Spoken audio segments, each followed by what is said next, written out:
Hey all, it's Jess from Sunflower Dairy, and this is an incubator. So if you've never incubated eggs, so pretty much you need an incubator, and then usually the incubators will have some kind of thermometer on the top of it, but also it's good to have one or two extra thermometers inside the incubator just so you can see if the temperature on the incubator is the same as what it says inside. So I have the incubator here, and I actually have had this set up for quite a few days. So I have chicken eggs in here, and then I also have a few duck eggs in here. So for both, the temperature can be at 99.5. So I can have both of them in here at the same time. And chicken eggs take 21 days, and duck eggs take somewhere around 28 days. So there's a little bit of a day difference. So you can either put the duck eggs in before the chicken eggs and get them to that 21-day mark, or you can put both of them in at the same time, but just you have to remember that the duck eggs are going to take much longer than the chicken eggs, so you're going to have to leave those duck eggs in there even after the chicken eggs hatch. So there's a couple ways of doing that if you want to incubate both at the same time. But another thing to remember is, so you have your incubator all set up, you want to let your incubator set for 24 hours. So you want to let it run for 24 hours so that you can get the temperature regulated, because you want to make sure that that temperature is going to stay right where you want it to stay, that it's not going to be fluctuating up and down and all over the place. So you want to make sure all of that. And then you also want to be, either if you have your own flock, you want to be keeping your eggs, and you want to, so if you want to do this, you have to have your hens, and you also have to have your male birds together so that you can have fertile eggs. So, because if you don't know this, if you just have hens, then they'll lay you eggs, but you're not going to get chicks from those. You're just going to have eggs. So you want hens, and you want males or roosters or drakes or whatever the male kind of bird is. So you want your pairs so that you end up with fertile hatching eggs. And if you don't have your own birds, then you can also order hatching eggs from other places.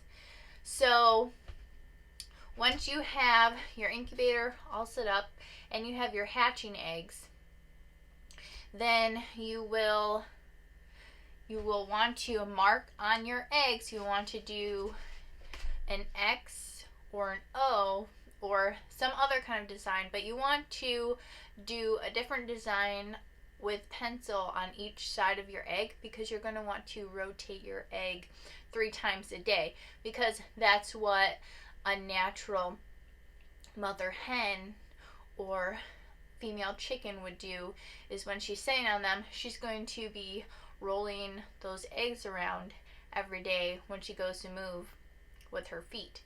So you will want to make sure you do that. And if you are getting your own hatching eggs from your flock, then you're going to want to make sure that you have fresh eggs. So I like to save my eggs for about a week, and then they're going to go into the incubator, because you don't really want to keep them longer than that, because then that fertility rate is going to go down, and then sometimes they will go bad. So I only keep mine for about a week before I put them in the incubator, not any longer than that, so that's a good thing to remember as well. So,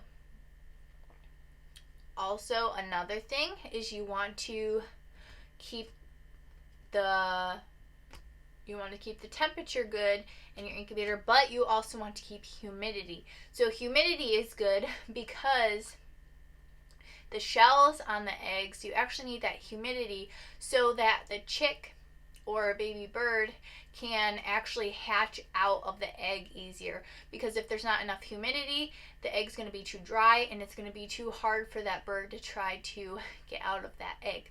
So usually they put little trays on the bottom of the incubator where you'll just fill it up with water. Usually there's multiple different spots where you can put water in.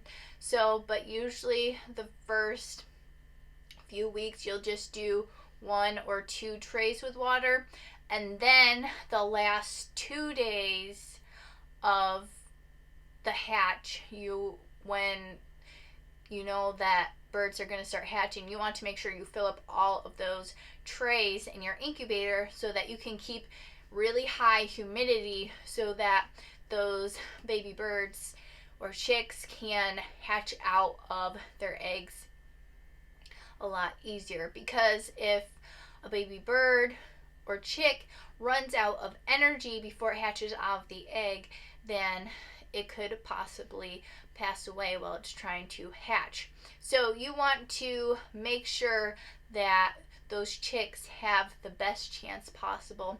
So making sure that you have a good amount of humidity in your incubator is very important. So I'm going to go ahead and it's time for me to rotate these eggs. So I usually do this in the morning and then in the afternoon and then in the evening. So I'll do this 3 times a day.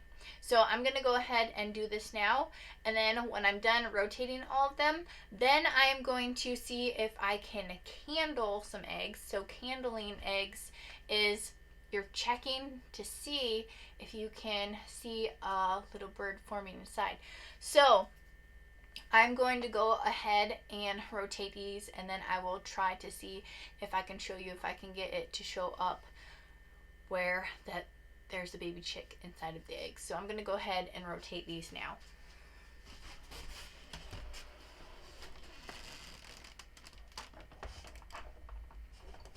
So as you can see, there's an X and an O. So I have these on O's, so I'm going to flip them to X's. So I'm just going ahead, and you want to do this, at a good speed because you don't want all the heat in the incubator to get out. So you want to do this pretty quickly.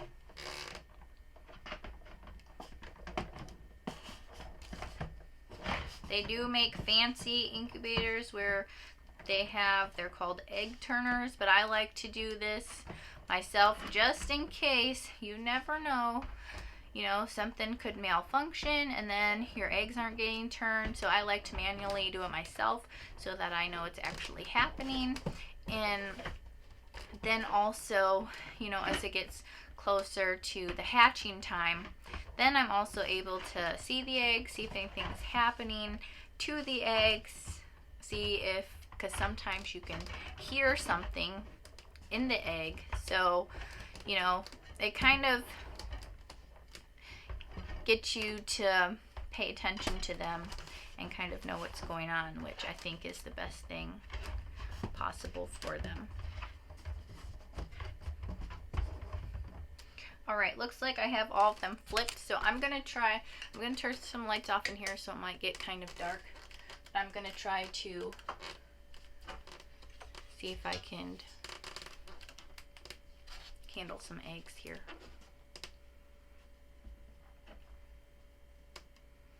Alright, so I'm going to try to find one that's not fertile.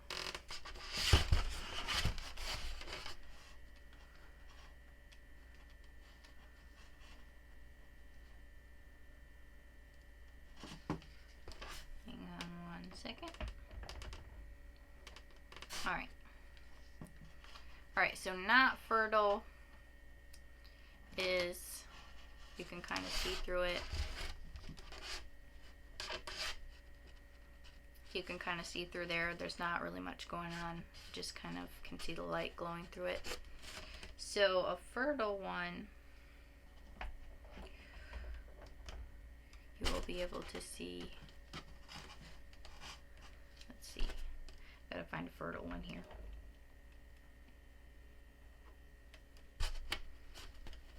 Aha, here we go. See those veins? So there's veins in there. Then if you look really closely, you might be able to see it move.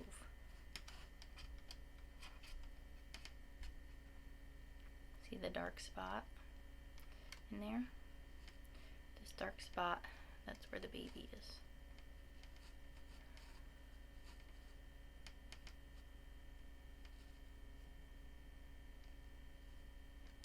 But look at those veins. Baby is in there. I can see the baby moving on my side.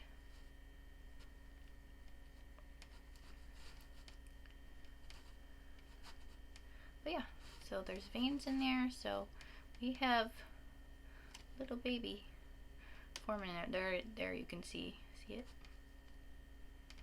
There you go, yeah, you can see right there that there's a baby in there. Then there's the veins. Pretty cool.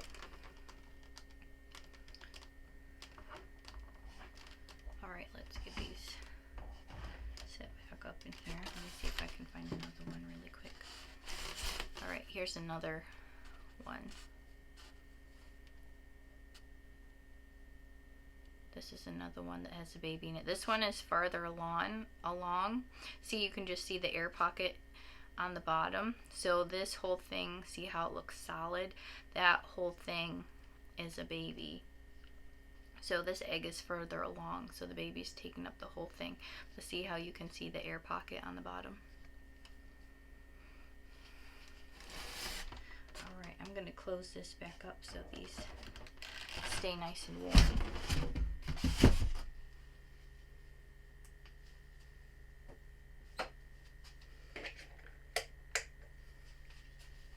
Alright, all. So obviously I have a few future